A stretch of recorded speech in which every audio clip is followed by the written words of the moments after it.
যে ছেলে যে সন্তান তার মা বাবার পায়ে ধরে সালাম করে, খুব সহজে সন্তান মা বাবার সাথে বেয়াদবি করে না। আমাদের যুবকদেরকে কৌশলে উগ্র করা হচ্ছে। উগ্র কেমনে? পায়ে ধরে সালাম করলে মাথা নত হয়ে যায়, আল্লাহ ছাড়া কারো কাছে মাথা নত করা যাবে না, শিরক হয়ে যাবে। এই ভয় দেখায় যুবকদের মনের ভিতরে আতঙ্ক ঢুকাইছে, মাথা নোয়াইলে শিরিক হয়ে যাব। শিরিকের ডরে এখন আর সন্তানরা, যুবকরা মা বাবার কদম বসি করে না, উস্তাদের কদম বসি করে না, যার কারণে এখন বিষয়টা উল্টা হয়ে গেছে নাকি? আমি আজকে ক্লিয়ারলি বলে যাচ্ছি, মাথা নিচে গেলেই শিরিক হয় না। আপনাদের অনেকের ঘরের দরজার শিকল নিচের দিকে আসে না? অনেকেরটা উপরে থাকে, অনেকেরটা নিচে থাকে। লক, দরজা যে লক করে, কারোটা মাঝখানে থাকে, কারোটা উপরেও থাকে, অনেকেরটা নিচেও থাকে। এখন মাথা নত করলেই শিরক, এই ফতোয়া যদি আপনি বহাল রাখেন, ধরেন নিচের দিকে শিকল লাগানো, এটা খুলবেন কেমনে? হ্যাঁ, মাথা খুলতে মাথা নিচে যাইব, খুলবেন কেমনে? ধান খেতে আসি না আপনারা? ধানটা যে কাটবেন, কেমনে কাটবেন কম? মাথা নোয়াইলি শিরিক হয়ে যায় কইতেছে না? এই আউলা জাউলা ফতোয়া দিয়ে আমাদের যুবকদের আদব কায়দা একেবারেই কমাই দিছে। উস্তাদকে সম্মান করবেন,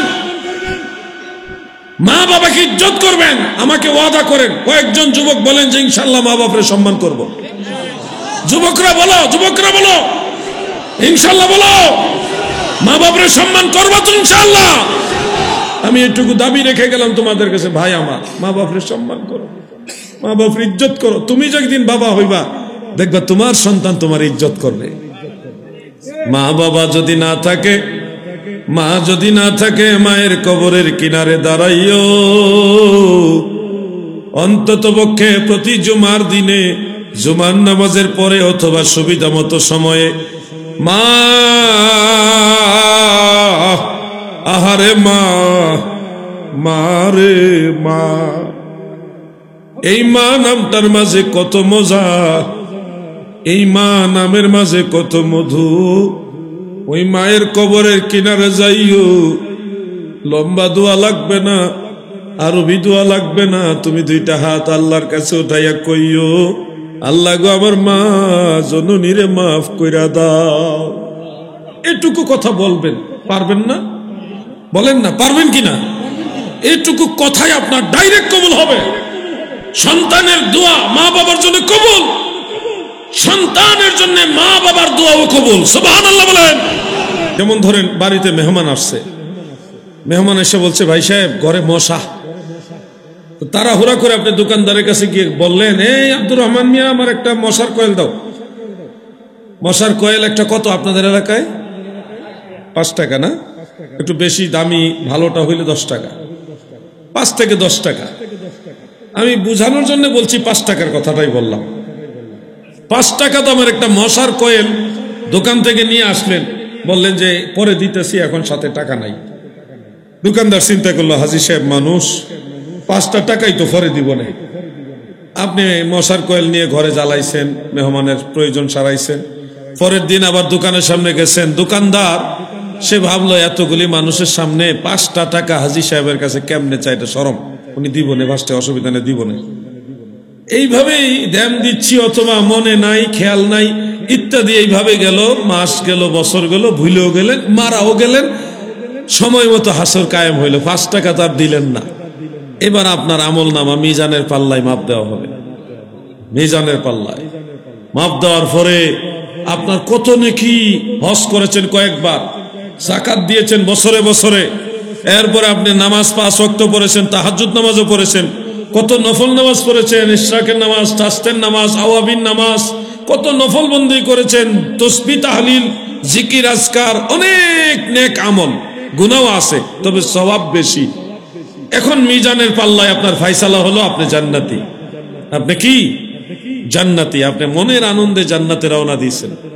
হঠাৎ দেখবেন ওই 5 টাকা পাওনাদার কয়েলের দোকানদার আপনার সামনে আব্দুর রহমান মিয়া দাঁড়াইছে, হাজী সাহেব আমার 5টা টাকা কিন্তু আপনি দিছেন না, মনে আসেনি? কারে হ দিছিলাম না তো, তো এখন তো করতে দিতাম, এখন তো নাই, আমি এখন জান্নাতে যাইতেছি, টেনশন করিস না, আমি জান্নাতে যাইয়া লই, এটা ব্যবস্থা হইব না। একই জান্নাতে যাওয়ার লাগে দিব আপনারে? না, আমার টেহাটা আগে দিয়া যান, আমার বড় দরকার। এখন মামলা আবার আল্লাহর আদালত উঠবো, আল্লাহ জিজ্ঞাসা কি তো হইছে কো, আল্লাহ 5টা টেহা পায় দুনিয়াতে পায়, এমন আইসে আমার টেহাটা নিত কোন দিকে কেমনটা লাগে, আল্লাহ কে বলতে কেমন লাগে মানে টেহা দিয়ে লাও, আল্লাহ আমি তো টেহা আনছি না, এনে করতে টেহা দেবো, টেহা দেবো করতে, আমি তো টেহা নাই লগে, না থাকলে 5 টাকার বিনিময়ে সে কি চায়, নেক দেলাও। এইবার ওই লোকে কি করবো জানেন, আব্দুর রহমান মিয়া দোকানদার 5 টাকা পাওনাদার, হ্যাঁ চিন্তা করবো কতগুলি নেকি নিলে সে জান্নাতে যাইতে পারবো। কথা বুঝছেন নি আপনারা? হ্যাঁ, তার আমল নামার হিসাব করে কইব আমার অতগুলি নেকি রাখবো। এমন অতগুলি নেকি আপনি 5 টাকা 10 টাকা বা যে টাকা পাও না, এটার বিনিময়ে আপনি দিতে বাধ্য, কারণ আপনি টাকা তো ফেরত দিতে পারতেছেন না, এটা দিতে আপনি বাধ্য, আপনি দিবেন। দেওয়ার পরে আবার আল্লাহ কইবে এই আবার নেক, হাজী সাহেবের নেক আবার মাপ দাও, ওজন দাও।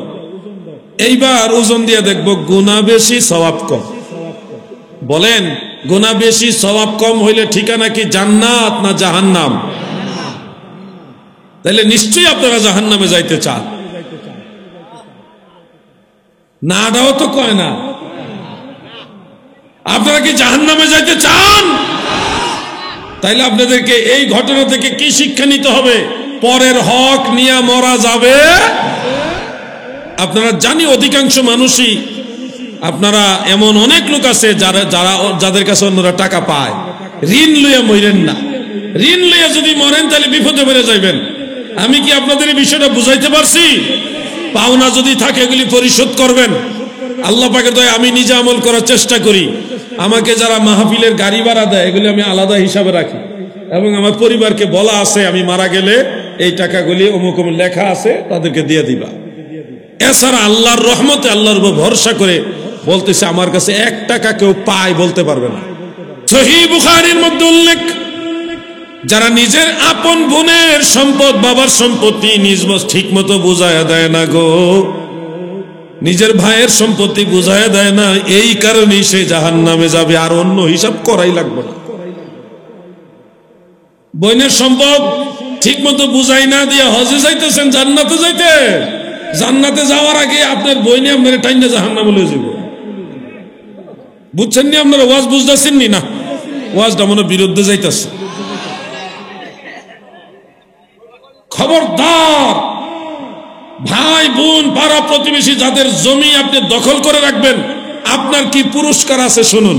বুখারী শরীফের মধ্যে উল্লেখ, ধরেন 1 শতক জায়গা, বোঝানোর জন্য বলছি, বেশিও হইতে পারে কমও হইতে পারে, যে যদ্দূর দখল করছেন তার হিসাবটা ওরকম। 1 শতক জায়গা আপনার বোনের অথবা ভাইয়ের প্রতিবেশীর এটা দখল করে রাখছেন, জোর করে শক্তি দেখায় দখল করছেন। হাসর ময়দানে আমার আল্লাহ বিচার করে রায় দিবেন, এই জমিনটা পৃথিবীর এই জমিন থেকে 7ম আসমান পর্যন্ত লম্বা করবে, উঁচা করবে। বুঝছেন নি কতটুকু? জমিন থেকে আসমান বা এক আসমান থেকে আরেক আসমানের দূরত্ব 500 বছরের রাস্তা। এরকম 7টা আসমানের সমান উঁচা করবে, যেই জায়গাটা আপনি দখল করছেন ওই জায়গাটা উঁচা করে যেইটুকু ওজন হওয়ার কথা এই পরিমাণ ওজন দিয়া আগুনের জিঞ্জির আপনার গলায় ঝুলাই দেওয়া হবে। এটা না পারবেন আপনি বহন করতে, না পারবেন আপনি এটা ফেলে দিতে। এই আযাব রেডি, এই আযাব রেডি। 1 মুহূর্তের জন্য আযাব বন্ধ হবে না। এই আগুনের জিঞ্জির, এই ভার সহ জাহান্নামের আগুনের মধ্যে আপনাকে ফেলে রাখবে অনন্তকাল, অনবরত এই আযাব চলতেই থাকবে, চলতেই থাকবে। হে কিশোরগঞ্জের মুসলমান, আপনারা কি জাহান্নামের ভিতরে এই আযাব চান? তাইলে আপনারা বলেন এখন থেকে জমি দখল করবেন না। যারা করছেন দ্রুত সাইরা দিয়ে মাপ চাইলা। আর যদি কন না হুজুরের রায়টা কয়ই, হুজুর রায়টা কয়ই, তাহলে এগুলি কইরা কইরা আজ না তো যাবি কাল, গত হলো কত কাল, শিয়রে আসিলে রে কাল, কি হবে তোর উপায়, যাবি সে চল না যাই, সুসময় বয়ে যায়, দরশিতে নবী বরে সোনার সেই মদিনায়, কে যাবি সে চল না যায়। আল্লাহুম্মা। গোল্ড অফ মদিনা, সুন্নিয়তের অহংকার। আরেকটা বিষয় হলো, আমাদের অধিকাংশ মানুষকে সুদখোর বানাইছে একটা সিস্টেমে। আপনারাও যে সুদ খান আপনারা নিজেরাও জানেন না। কেমনে জানেন না? ব্যাংকের অ্যাকাউন্ট আসেনি, বিকাশ অ্যাকাউন্ট আসেনি, কি বিকাশ নাম্বার নাই আপনারা? প্রত্যেক বছর শেষ হলেই ব্যাংকের অ্যাকাউন্টে আর বিকাশের অ্যাকাউন্টে ইন্টারেস্ট আসে। কি আসে? আইনি হুজুর, কম বেশি, যার ব্যালেন্স বেশি তার বেশি আসে, যার ব্যালেন্স কম তার কম আসে, ইন্টারেস্ট আসে। বলবেন হুজুর এটা তো সুদ না, এটা ইন্টারেস্ট। না গো দাদু, এটা নাম পরিবর্তন হয়েছে। হ্যাঁ, আগে আপনারা কইতেন কদু, এখন কয় লাউ। নামটা চেঞ্জ হয়েছে। প্রিয় নবীজির ভবিষ্যৎবাণীও আছে এরকম যে আমার উম্মতেরা হারাম খাবে কিন্তু নাম পাল্টায় খাবে। এখন আর কেউ সুদ খায় না, এখন সবাই ইন্টারেস্ট খায়। ইন্টারেস্ট মানে হলো মুনাফা। অনেকে কয় লাভ খাইছি, লাভ, এটা সুদ না, লাভ। তোমার এই লাভ খাইতে খাইতে তুমি মরো, কবর জগতে দেখবা এমন ধরা খাইছো, তখন তোমার আর বাঁচার কোনো রাস্তা। করিমগঞ্জের মুমিন মুসলমান ব্যাংকের অ্যাকাউন্টে, বিকাশ অ্যাকাউন্টে যেই ইন্টারেস্ট বা সুদ আপনার অ্যাকাউন্টে চলে আসে, এটা তো আপনি অনেক ক্ষেত্রেই বলবেন আমরা তো এটা চাই নাই, এটা এমনি চলে আসে, তাদের সিস্টেমের কারণে এটা দেওয়া হয়। দেওয়া হইল, জিনিসটা তো হারাম, আপনার জন্য এটা হালাল না, এটা হারাম। এই হারামটা আপনি কি করবেন? আপনি তো খেতে পারবেন না। এই ইন্টারেস্টটা, ব্যাংকের এই সুদ, এই যে লভ্যাংশটা, অতিরিক্ত টাকা, এটা কোন ধরনের সওয়াবের নিয়ত ছাড়া অসহায় দরিদ্র, হত দরিদ্র মানুষকে দিয়ে দিতে হবে। সওয়াবের নিয়তে দিলে আরো বড় গুনাহ হবে। টেনশনে পড়ে গেছেন নি আপনারা যে হুজুর আমরা টেহাডি নষ্ট করতে আইছে? হ্যাঁ, আমরা এই ইন্টারেস্টের টেহাডি নষ্ট করার লাগাইছে নাকি? আমি নষ্ট করতাম আইছি? আপনারা যদি এই ইন্টারেস্ট, এই সুদ খান, হাসরের ময়দানে বিপদ কি আমার হইব না আপনারা রইব? কথা কন নাকি? কার হইব? আপনাদের হইব। তা আমি তো এটা বলার উদ্দেশ্য হলো আপনাদের বাঁচাইবার জন্য, জাহান্নামের আগুন থেকে বাঁচাইবার জন্যই তো আমি বললাম। এতে আপনারা কি বেজার? কারা কারা বেজার হাত উঠান। দুইজন যুবক হাত উঠাইছে। মুরব্বীরা চালাক, যুবকরা চালাক হইতে পারছে না। আপনারা কি এই ধরনের আযাব চান? তাইলে এই ধরনের যত প্রকার সুদ আছে এগুলি নিজেরা খাবেন না, হারাম, কবিরা গুনাহ। এগুলির কারণে আপনাকে জাহান্নামের আগুনে ওইভাবে জ্বালাইতে থাকবে, কেউ যাবে না আপনাকে বাঁচাইবার জন্য। আপনি যদি বলেন না আমি পীর ধরছি, সুদও খামু, কাজ হবে না। কোন সুদখোরকে আল্লাহর ওলি তরাইবে। আমরা এই ওয়াজগুলি কম করি, কারণ মসজিদের মিম্বরে বসে সুদখোরের ওয়াজ করলে চাকরি বেশি দিন টিকে না।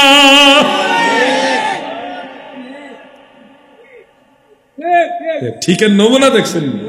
এখানে কয় ঠিক, এখানে কয় ঠিক, এক লোক কয় তারা না। বলেন ঠিক কিনা? এইবার ঠিক হইছে। চাকরি থাকে না তো। সুদের ওয়াজ করলে চাকরি থাকে না, ঘুষের ওয়াজ করলেও চাকরি থাকে না।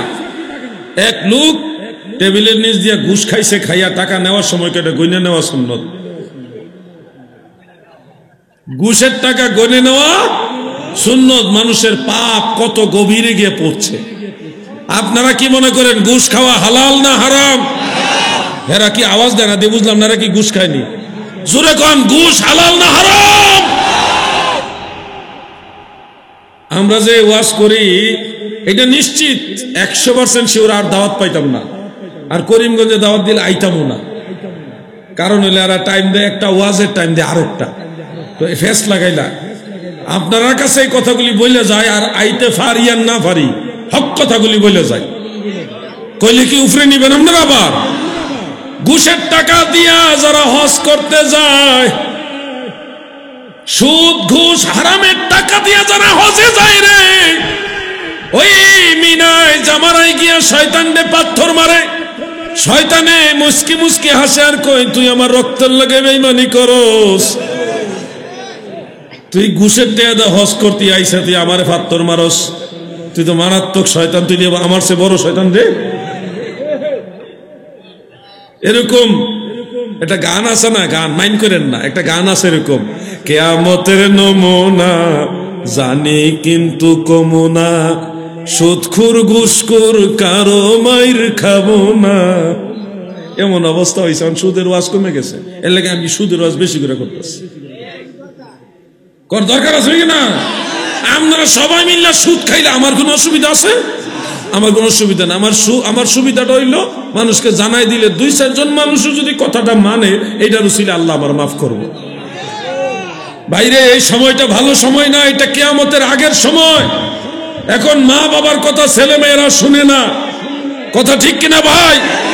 আগের আজ থেকে 20-30 বছর আগেও সন্তান মা বাবাকে যেভাবে কদমবুসি করত, সালাম কইরা পরীক্ষা দিতে যাইতো, কোথাও গেলে মা বাপরে দোয়া নিয়ে কদমবুসি করে তারপরে যাইতো। আগে সন্তান মা বাপরে যেভাবে সম্মান করত, এই এখনকার যুবকরা ওইভাবে সম্মান করে না। কোন মতে যদি বিয়া করতে পারে তাহলে মা বাপ তো কিচ্ছুই বুঝে না। পৃথিবীর সবচেয়ে জ্ঞানী হইল তার ম্যাডাম। কথা ঠিক না বেঠিক? যুবকরা জীবন এটা ঠিক কইব না, এটা জীবনও তারা ঠিক কইব না, কইব হুজুর আমরা বিরুদ্ধে ওয়াজ করতেছি। তোমরা বিরুদ্ধে না, তুমি মা বাপ হইবা না, তুমি বাপ হইবা না, তখন তোমার ফুলাই যখন তোমার কথা শুনবো না, তখন বুঝবা কথাটা ঠিক না বেঠিক, তখন বুঝবা পাগলা, এখন বুঝবা না। নাকি না যুবক ভাইরা, কি আমি বিরুদ্ধে বলতেছি? আপনি এখন বিয়ে করছেন, ছেলে মেয়ে হয় নাই, বা বিয়ে করেন নাই, করবেন, রেডি হইতেছেন, বিয়ের ওয়াজ করলে এখন ভালো লাগবে আপনার, বিয়ে শাদীর ওয়াজ করলেই আপনার এখন ভালো লাগবে, কারণ বিয়ে করেন নাই, করবেন, খুব মজা লাগবে এটা। কিন্তু ভাই, বিয়ে করে যখন স্ত্রীর কথায় মা বাবার সাথে খারাপ ব্যবহার করবা, তখন তো আল্লাহর আরশটা কাইপা উঠে। তুমি জানো, দুনিয়া থেকে যদি কেউ জান্নাতের চৌকাঠে চুমা দিতে চায়, আল্লাহর নবী বলেছে, সন্তান যদি মায়ের পায়ে চুমা খায়, এটা আল্লাহর জান্নাতের চৌকাঠে লাগে। সুবহানাল্লাহ বলেন। মা কেন এত দামি জানে না সকলে, মা কেন এত দামি জানে না সকলে। আজকেও আমি নাসাই শরীফ পড়লাম, পড়তে গিয়ে দেখি ওই হাদিসটা আমার নজরে পড়ল, যে মায়ের পায়ের নিচে সন্তানের জান্নাত, ইন্নাল জান্নাতা তাহতা আকদামিল উম্মাহাত। মায়ের পায়ের নিচে জান্নাত। তুমি লাখ টাকা ঘুষ খাইয়া হজ করতে গেছো মক্কায়, ওখানে গিয়ে জান্নাত খুঁজতেছো হারামের টাকা দিয়া। আরে বুকা, তুই ঘুষ খাওয়া বন্ধ কর, হারাম খাওয়া বন্ধ কর, কষ্ট করে রুজি কইরা মায়ের কাছে এসে বল, কোনো টাকা লাগবে না, পয়সা লাগবে না, বিমান লাগবে না, পাসপোর্ট ভিসা লাগবে না। মায়ের কাছে গিয়ে বলো, মা দোয়া করেন, তোমার মায়ের দোয়া ডাইরেক্ট আল্লাহর দরবারে কবুল। ঠিক কিনা বলে?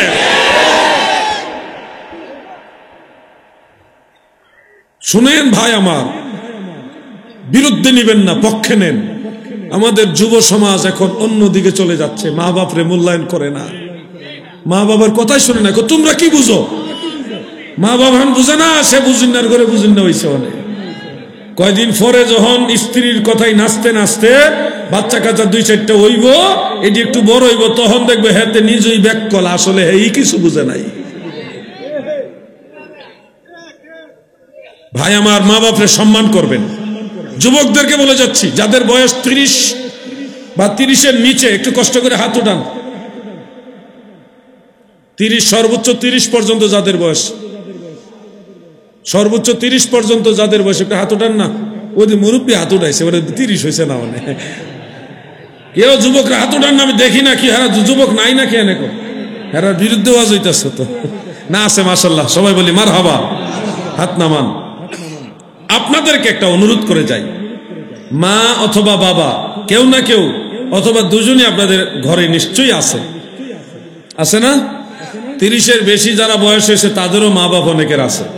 আমাদের আল্লামা গাজী এম এ মান্নান জাহাদি সাহেবের মা মারা গেছে কয়েকদিন আগে। আমি ভাবতেই পারি নাই যে ওনার মা এখনো বেঁচে আছে। আল্লাহ ওনাকে জান্নাতবাসী করুক, বলে না আমিন। অনেকের মা বেঁচে আছে। শুনুন, আপনাদেরকে অনুরোধ করে যাচ্ছি, সন্তানদেরকে এই শিক্ষাটা দিবেন। প্রত্যেক বাবা নিজের ছেলেকে শিক্ষা দিবেন, নিয়মিত শিক্ষা দিবেন। এই তোর মার পায়ে ধরে সালাম কর, জোর করে করাইবেন। আপনার বেগম সাহেবরে শিখাই দিবেন যে তুমি আবার আমারে সালাম করাইবা। এগুলি যদি শিক্ষা না দেন, যদি আপনাদের সন্তানদেরকে কদম বুসি এটা শিক্ষা না দেন, একটা সময় দেখবেন আপনার ছেলে মেয়ে আপনার অবাধ্য হয়ে যাবে খুব দ্রুত। জোর করে শিখাইবেন, সালাম কর, তোর মারে সালাম করে যা, জোর করে সালাম করাইবেন। পরীক্ষা দিবি, অসুবিধা কি, দোয়া লয়ে যা, সালাম কর, ভাই ধরে সালাম কর, মাথার ঠুন্ডা দিয়ে সালাম করাইবেন। কথা বুঝতে পারছেন? যে ছেলে, যে সন্তান তার মা বাবার পায়ে ধরে সালাম করে, খুব সহজে সন্তান মা বাবার সাথে বেয়াদবি করে না।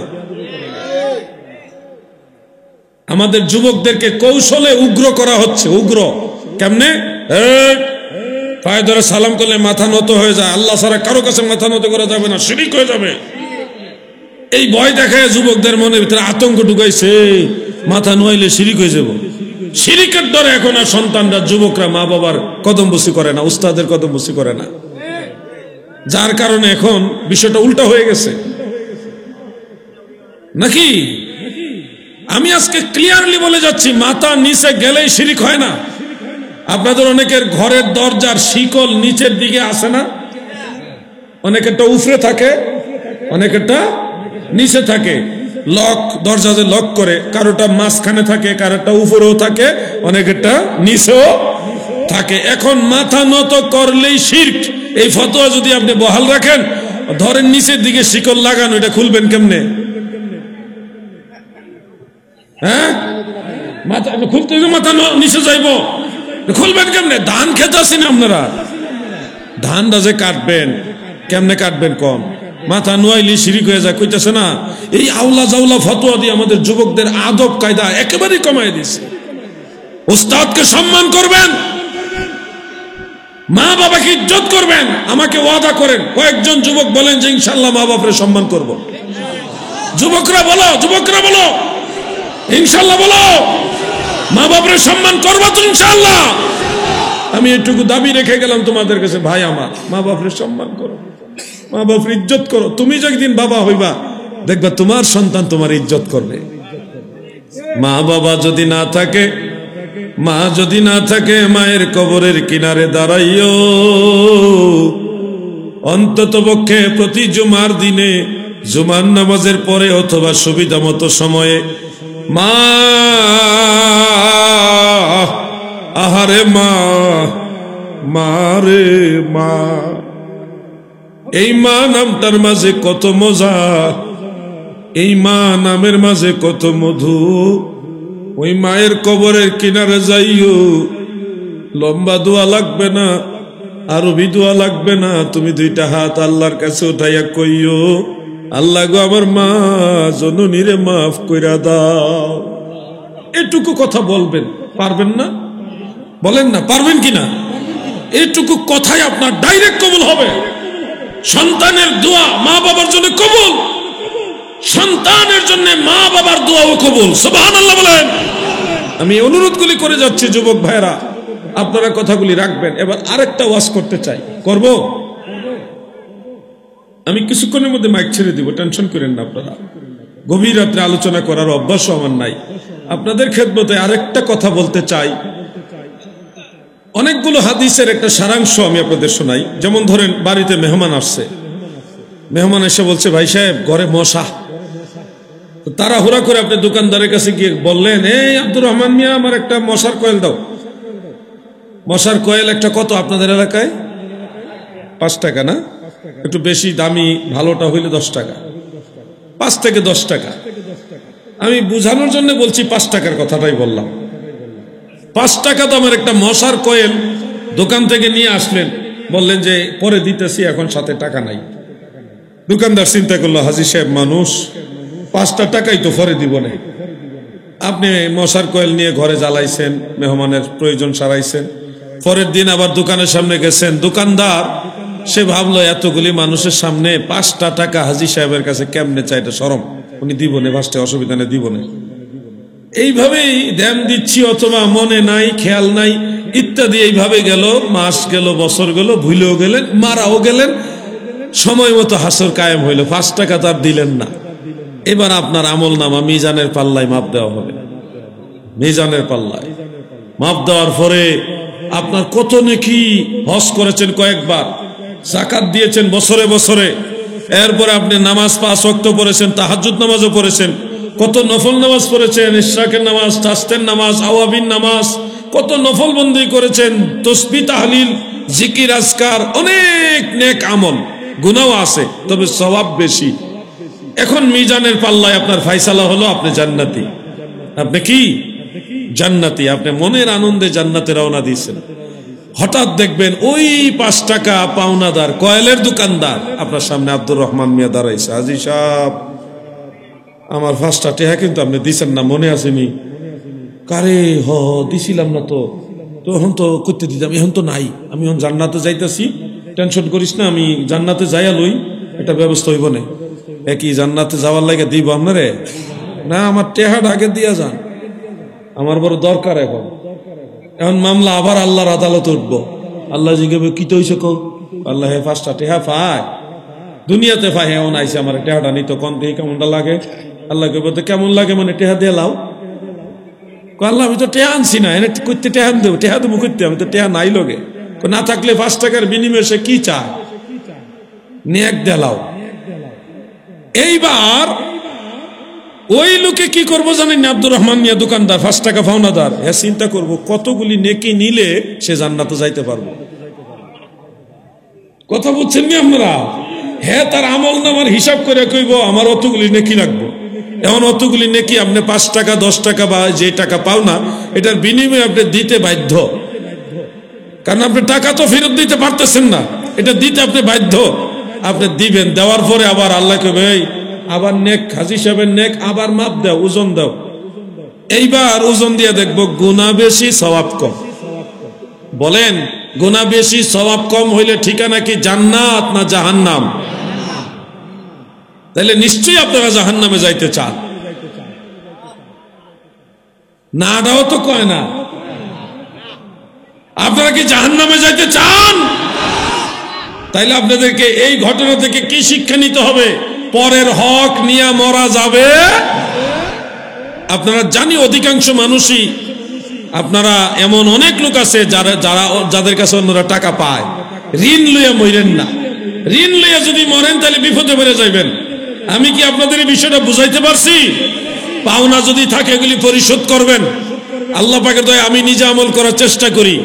আমাকে যারা মাহফিলের গাড়ি ভাড়া দেয় এগুলি আমি আলাদা হিসাবে রাখি, এবং আমার পরিবারকে বলা আছে আমি মারা গেলে এই টাকাগুলি অমুক অমুক লেখা আছে, তাদেরকে দিয়ে দিবা। এছাড়া আল্লাহর রহমতে আল্লাহর উপর ভরসা করে বলতেছে আমার কাছে 1 টাকা কেউ পায় বলতে পারবে না। আমি নিজে আমল করার চেষ্টা করি। আমি যে শুধু ওয়াজ করে আপনাদেরকে আমলের কথা বলবো, নিজে আমল করব না, এটার নাম ইসলাম না। নিজে আমল করতে হবে, মানুষকে আমল করার জন্য বলতে হবে, ঠিক কিনা বলেন? আমি এই কথাগুলি বলার পিছনে আপনারা কি বুঝতে পারছেন? এবার লাস্ট একটা ওয়াজ করি, লাস্ট ওয়াজ এটার পরই শেষ করব। লাস্ট ওয়াজ, মুরব্বীরা বেজার হইতেছেন নি? যুবক ভাইরা আপনারা কি বেজার হচ্ছেন? এটা লাস্ট ওয়াজ। সেই ওয়াজটা হলো, অনেকেই অনেকের বোন, নিজের আপন সহোদর বোন বা আপন ভাই বা প্রতিবেশী অন্য কোনো মানুষের জমি দখল করে রাখেন।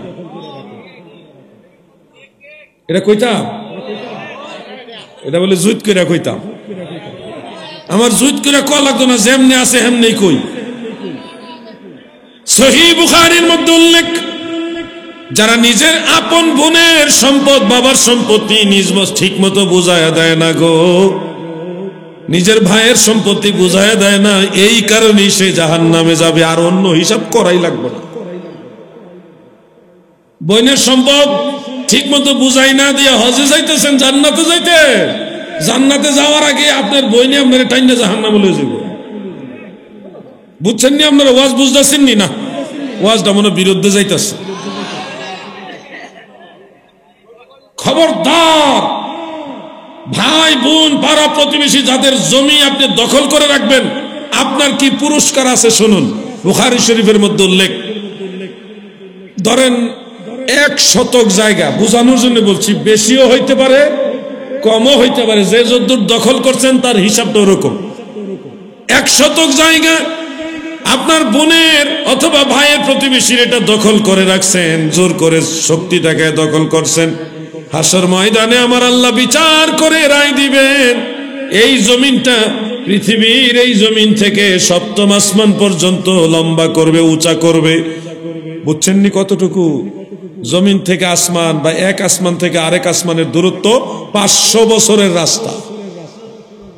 এরকম 7টা আসমানের সমান উঁচা করবে, যেই জায়গাটা আপনি দখল করছেন ওই জায়গাটা উঁচা করে যেইটুকু ওজন হওয়ার কথা এই পরিমাণ ওজন দিয়া আগুনের জিঞ্জির আপনার গলায় ঝুলাই দেওয়া হবে। এটা না পারবেন আপনি বহন করতে, না পারবেন আপনি এটা ফেলে দিতে। এই আযাব রেডি, এই আযাব রেডি। এক মুহূর্তের জন্য আযাব বন্ধ হবে না। এই আগুনের জিঞ্জির, এই ভার সহ জাহান্নামের আগুনের মধ্যে আপনাকে ফেলে রাখবে অনন্তকাল, অনবরত এই আযাব চলতেই থাকবে, চলতেই থাকবে। হে কিশোরগঞ্জের মুসলমান, আপনারা কি জাহান্নামের ভিতরে এই আযাব চান? তাইলে আপনারা বলেন এখন থেকে জমি দখল করবেন না। যারা করছেন দ্রুত সাইরা দিয়ে মাপ চাইলা।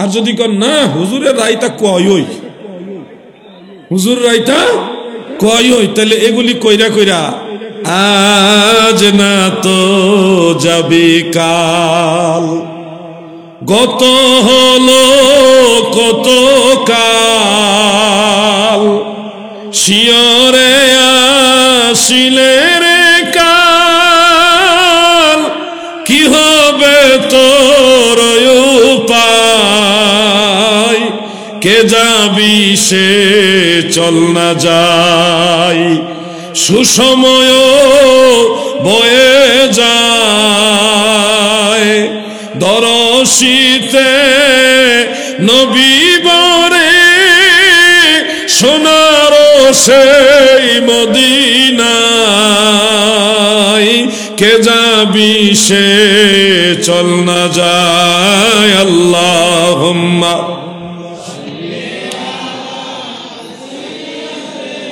মাশাআল্লাহ ওয়া আলা আলি। কেউ এই কি সামনেরা এরা কি এক লগে মতো ধরছে?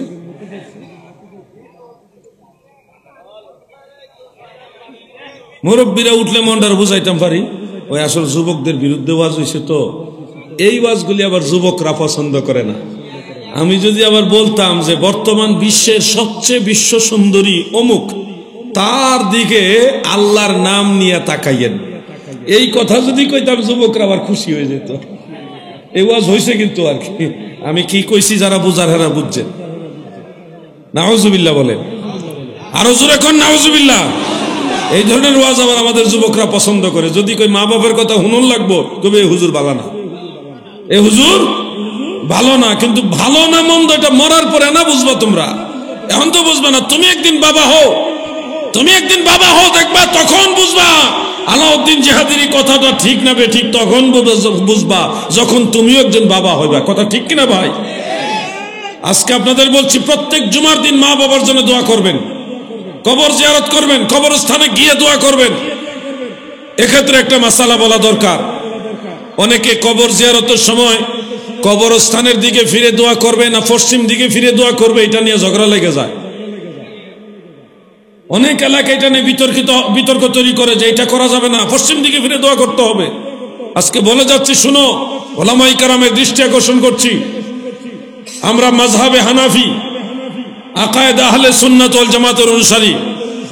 হানাফি মাযহাবের ফুকাহায়ে কেরামের রায়, বরং হানাফি, শাফিঈ, হাম্বলি, মালিকি চার মাযহাবের রায় হলো কবর জিয়ারতের সময় কবরস্থানের দিকে ফিরে জিয়ারত করাটাই হলো সুন্নাত। সুবহানাল্লাহ বলেন।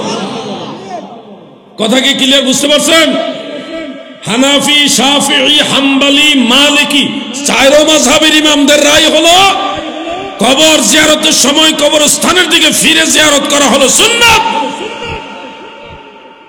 একটা কিতাবের হাওলা বলে দেই, তাহলে সহজে আপনারা খুঁজে পাবেন। মিশকাতের শরহ মিরকাত, মিরকাতুল মাফাতিহ, শরহে মিশকাতুল মাসাবিহ, ইমামুল হারামাইন ইমাম মুল্লা আলী কারি রাহমাতুল্লাহ আলাইহির লেখা।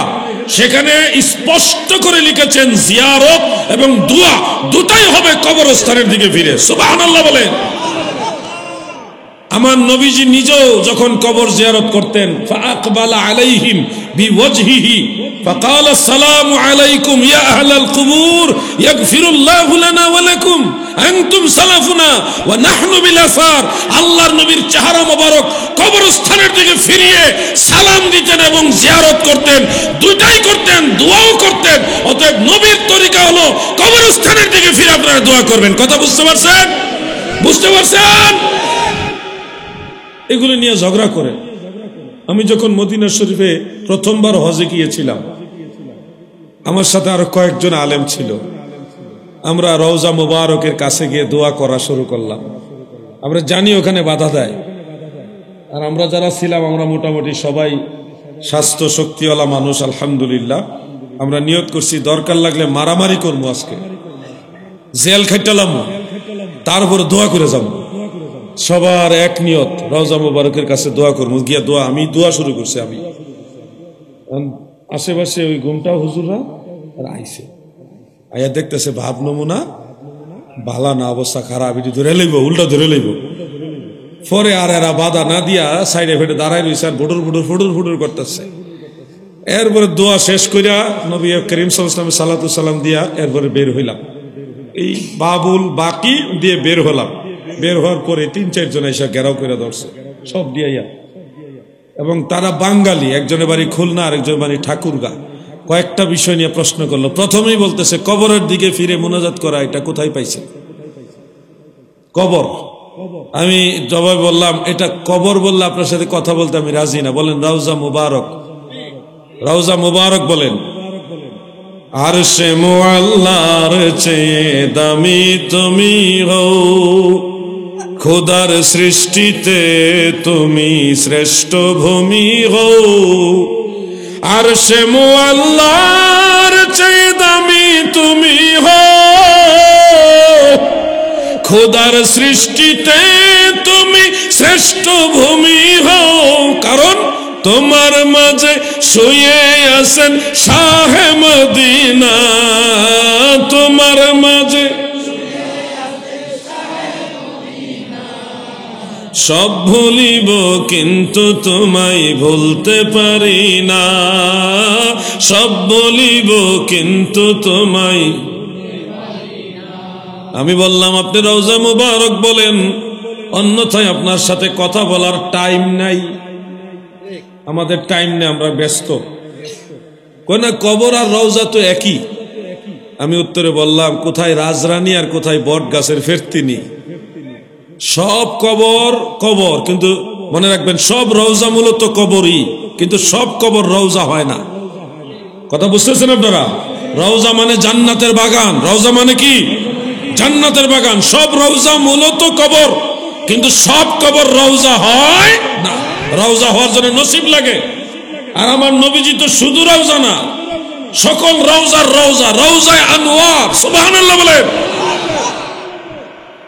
প্রিয় ভাই আমার, তখন উনি বলতেছে ঠিক আছে রওজা মুবারকই বললাম, কিন্তু আপনারা এই যে কবরস্থান বা রওজা মুবারকের দিকে ফিরে দোয়া করলেন, হাত তুলে দোয়া করলেন, এটা কোথায় পেলেন?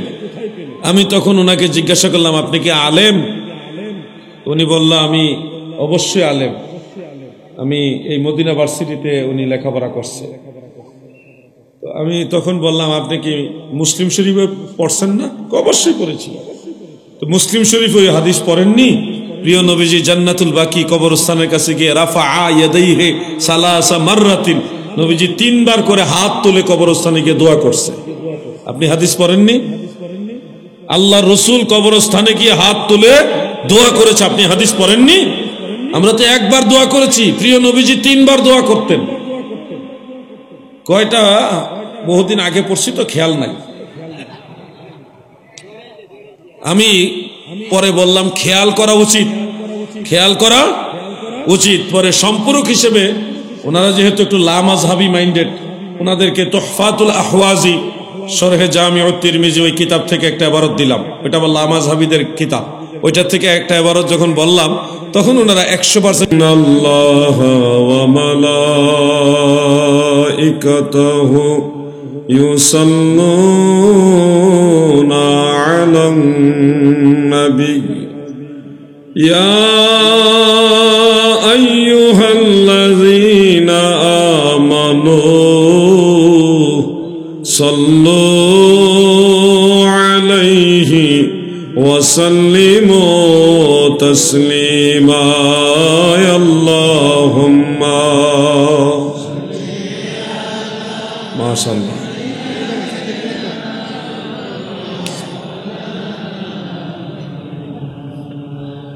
وعلى آل سيدنا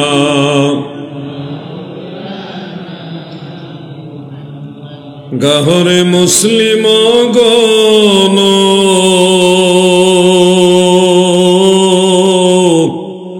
নবী গুণ গাওরে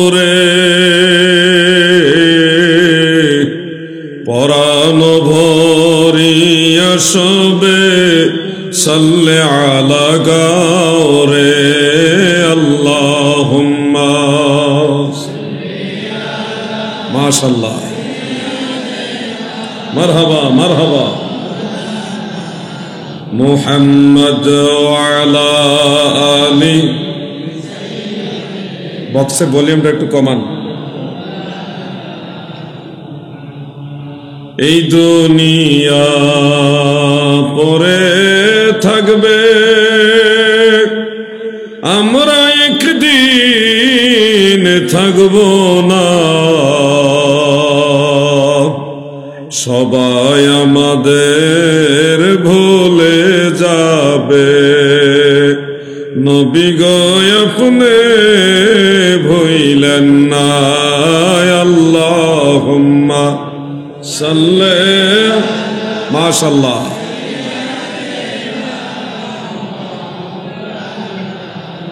মুহাম্মদ ওয়া আলা আলি।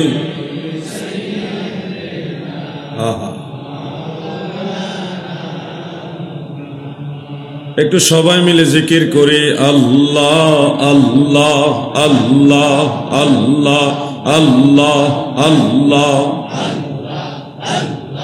আল্লাহ আল্লাহ আল্লাহ আল্লাহ আল্লাহ আল্লাহ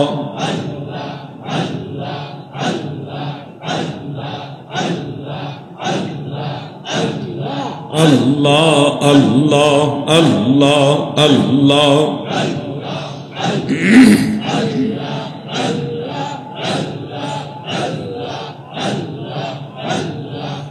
লা ইলাহা ইল্লাল্লাহু মুহাম্মাদুর রাসূলুল্লাহ সাল্লাল্লাহু আলাইহি ওয়া আলিহি ওয়া সাল্লাম।